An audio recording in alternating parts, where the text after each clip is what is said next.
Good afternoon, members of Congress. My name is Ted Scardino and I'm 48 years old. I live in Webster, New York. Webster is a small community of 40,000 people on the beautiful shores of Lake Ontario.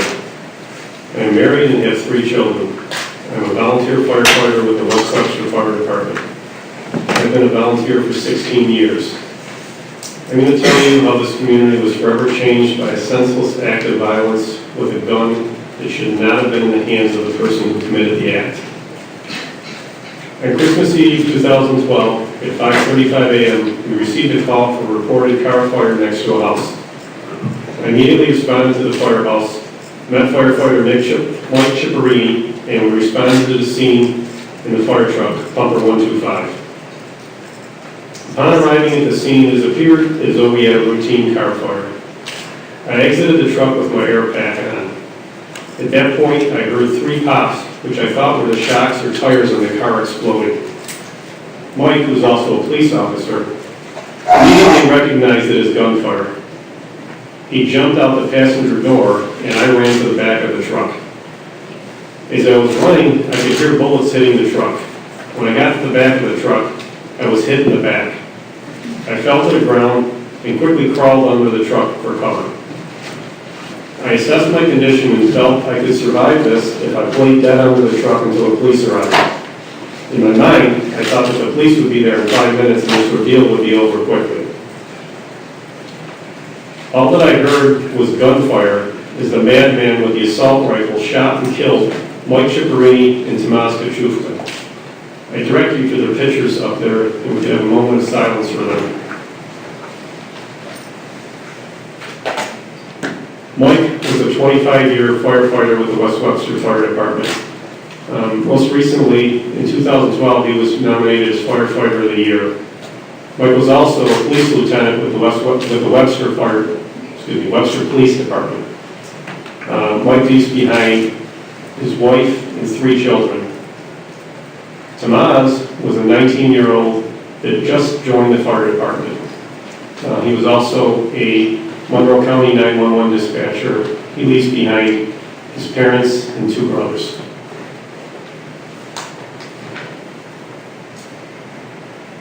Firefighter Joe Hofstetter was also fired at, as well as police officers and other fire trucks that responded.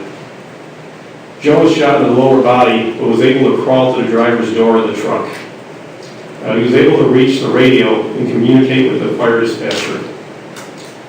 We're going to play a brief clip of the transmission. The transmission was actually about 28 minutes, but we're going to play a moving part of it. You're going to hear Joe talking, and he's going to identify himself as 125, which was the number of the truck, and he's communicating with the Monroe County Fire Dispatcher. So if we could play the audio clip, please. 125 dispatcher. 125. We're being shot at. Multiple firemen down. Multiple firemen shot. Iron shot. I think we did an assault rifle. We're multiple firemen down. 40 fire. I think that's quite a moving clip there that you hear. And if you look over to the right here, you'll see some pictures of the fire truck.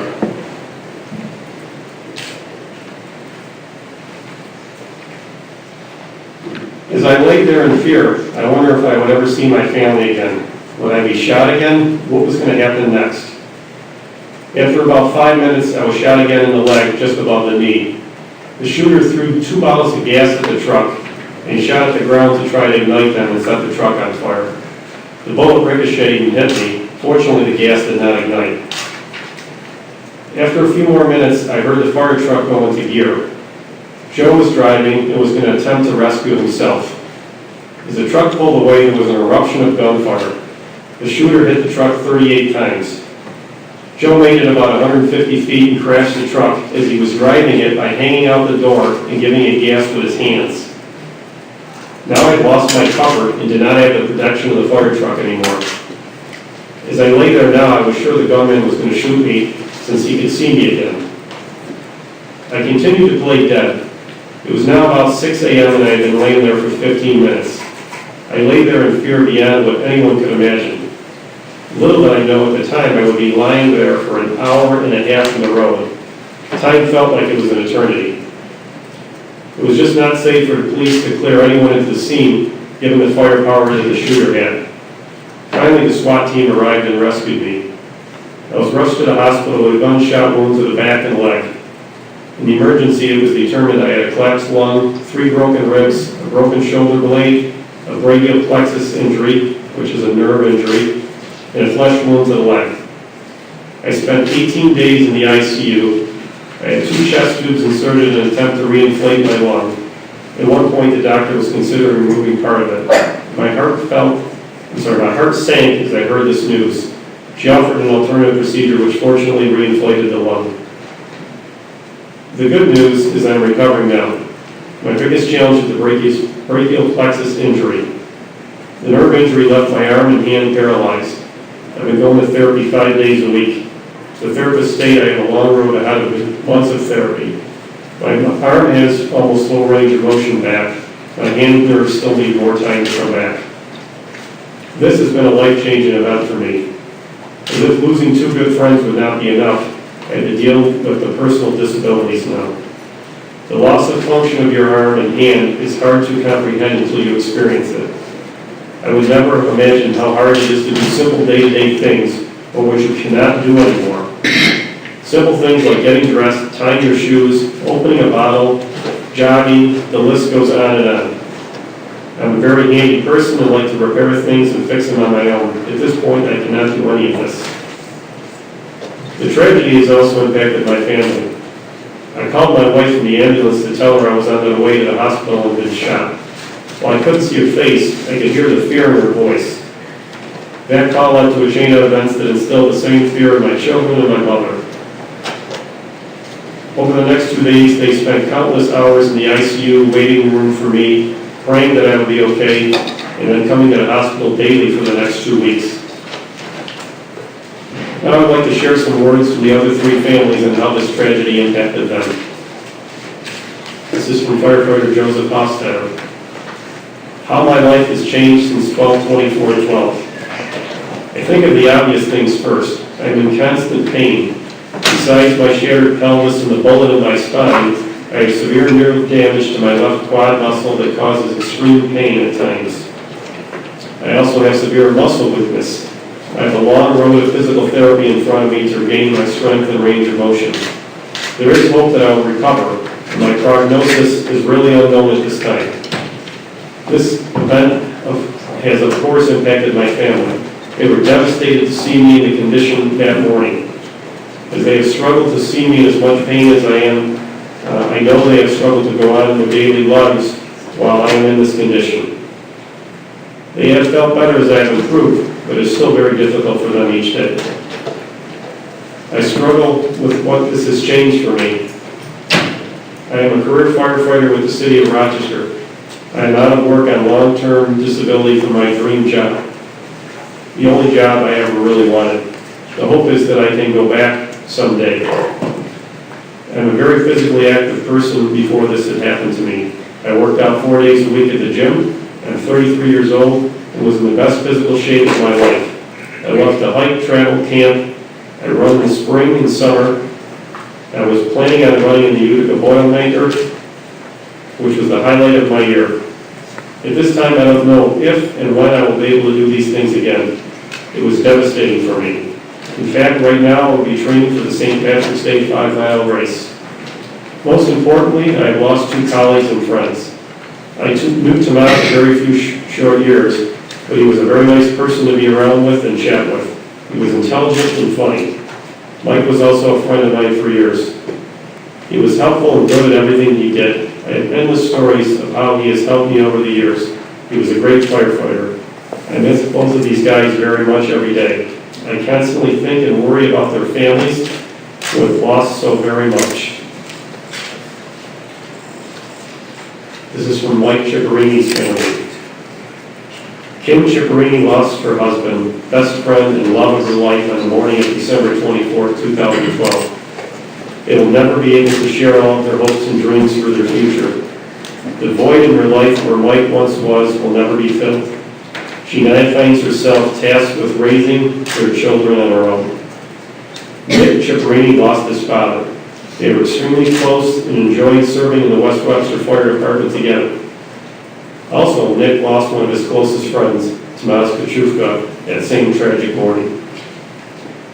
Kylie and Casey Chipperini, two little girls, ages 3 and 4, will grow up without a father. They will never feel the warmth of his hugs, never hear him read them a bedtime story again. He will not be able to walk them down their wedding aisle, something he had always looked forward to. This is Tomas Kachufka's family, written by his brother, Daruz. Driving to work the morning of December 24, 2012, I saw something the average commuter probably sees on a frequent basis. First responders running to a call. I pulled over to the side of Bay Road. I watched this particularly large group of police, fire, and medical personnel racing by me with lights flashing and sirens wailing. A mixed feeling of curiosity and anxiety came over me, but I shrugged it off and kept driving. I had no idea how the scene I had just witnessed would impact my life. A few hours later, I would find out that my younger brother, Tomas, was shot and killed while trying to put out a house fire. The first responders I had just seen would be unable to help him. The immediate effect of this tragedy is quite obvious. We've lost a beloved member of our family and the community. Tomas's youthful energy and desire to help others were nothing but a benefit to those around him. As the youngest member of the Fire and Emergency Communications Department, I can only imagine what he could have accomplished with more time. Forced to reminisce about the past, we try and relive our most cherished memories with Tomas because we have no way of creating new ones. Tomas will not be the groomsman at my wedding or an uncle to any of my children. We won't even be able to share a pitcher of beer at a bar because he was only 19 years old. The residual effect of losing a loved one in such a tragic event is something that can only be understood by the people who have experienced it for themselves. Our family has experienced true pain that won't ever fully heal. No parent should have to bury their child, especially their youngest. The thought of grandparents attending a grandson's funeral is sickening. Our house feels empty and silent because Tomas is clearly missing. I struggle most with the idea that this whole mess could have been avoided. The coward responsible for killing two good men should never have been released back into society. If beating someone to death with a hammer is not worthy of a life sentence, I don't know what is. Instead of those who have survived this horrific event have to deal with this the rest of their lives. The holidays will never be the same. The Christmas season, a time normally associated with tradition and family bonding, will now be the anniversary date that my younger brother was a victim of senseless murder committed by a known criminal using an assault rifle that was purchased for him by someone else. Could you please play that audio clip again? 125 to dispatcher. 125. We're going to be shot at. Multiple firemen down. Multiple firemen shot. Iron shot. I think we did an assault rifle. We had multiple firemen down. Working firemen. Let me stress to you, a first responder should never have to deal with this. We get out of bed at all hours of the night to help people put out a fire, provide an unresponsive person, as well as many other types of rescue. This incident should never have happened. Putting a gun into a person's hand who cannot legally purchase it must be stopped. This incident was caused by a young 23-year-old girl purchasing an assault rifle and a shotgun for a convicted felon. This felon murdered his grandmother in 1980 by beating her with a hammer.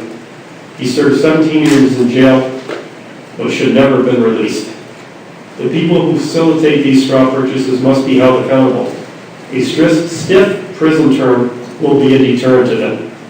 I urge you to quickly pass this bill and make it a law.